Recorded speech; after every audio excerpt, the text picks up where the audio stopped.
Hey everyone, welcome to my channel. My name is Spartan. I am an optometrist based in Sydney, and this video I'm going to briefly talk about my journey of how I became an optometrist by the age of 23.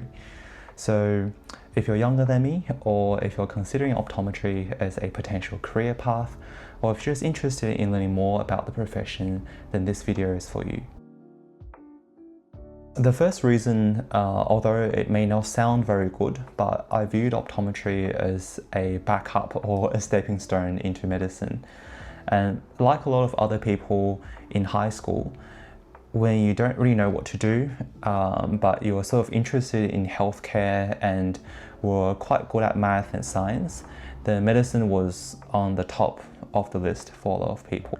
And considering I didn't do that well in the entry exams for medicine and dentistry, I eventually landed in optometry. Secondly, as an optometrist, you're able to work closely with your community, and normally you are the first point of contact if they have an eye or vision problem. So I felt that personally I was quite good at making connections one-on-one with people. Since people watching this might be quite young, I feel like a lot of us, like me included at the time, I certainly didn't know that the optometrist working, say, in Specsavers or OPSM, I could do more in addition to like selling glasses or giving glasses to people. And to my surprise, optometry could actually do things like specialty contact lens fitting, which I needed during year 11. As I didn't want to wear glasses during the day, you could sort of get night contact lenses to both correct your vision and also to stop the progression of your eyes getting worse. I did the UNSW 5-year course, which consists of 3 years of vision science and 2 years of master in clinical optometry. And at the end, so I signed up with the local Specsavers, and I'm currently in the middle of their 2-year graduate program. So one of the first things that you hear people talk about perhaps about optometry is that it can get quite repetitive. And to a certain extent, I feel that is true. You are sort of doing very similar tests on everyone each day, but the beauty in that is that everyone is very different. People like things explained to them a different way, or they have sort of different problems that you're trying to solve.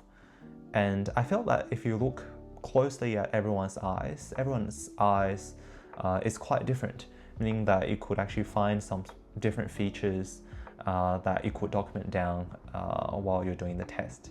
In terms of the demographics, I'll say probably more than half of the patients are coming in because that they want an update to their glasses or a solution to their vision problem.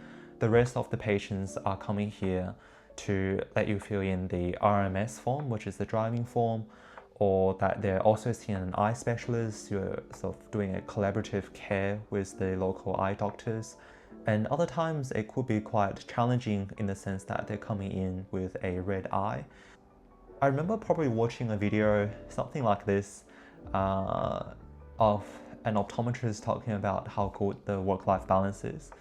And to a certain extent, that is very true, because you don't really bring any work home, and you really think about work once the day finishes.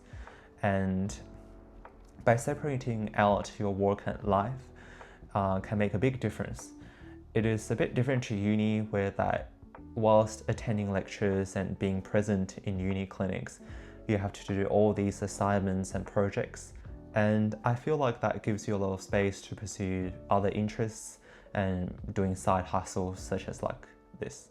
So in terms of the financial considerations for being an optometrist, firstly, there is actually a cost to purchasing equipment in 4th year, which no one really talks about, but you're sort of expected to pay for $5,000 or $6,000 worth of equipment in 4th year. And a lot of your placements in 5th year, at least in the UNSW program, is not really covered. So there's a lot of cost in terms of studying. And the other thing is that the salary of an optometrist Although it looks okay in terms of a graduate salary, but it's not going to be as good as a successful, say, software engineer straight out of university. So overall, in terms of my advice to any aspiring optometrist, the first would be to stay connected. Optometry is quite a small cohort in the sense that you should really know everyone, and that there's actually not a lot of cross-discipline while you're studying, except for perhaps first year.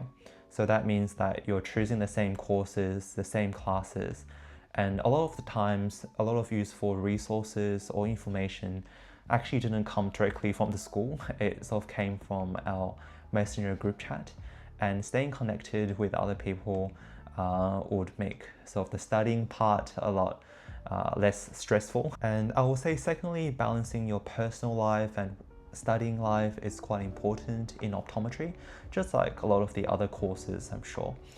And many times you will be working at an optometry practice, working there sort of casually during the weekends to learn more about the front of the house or the dispensing side of the eye care practices, and that will come also quite useful later on. So now we've come to the end of the video. Thanks for staying this long. And this is quite a new channel, so that we're still thinking about what sort of directions that we're taking. But if you're interested in learning more about optometry, or just interested in sort of personal development and productivity, make sure to hit the subscribe button and like the video, comment if you have any questions, and I'll see you in the next one. Thanks.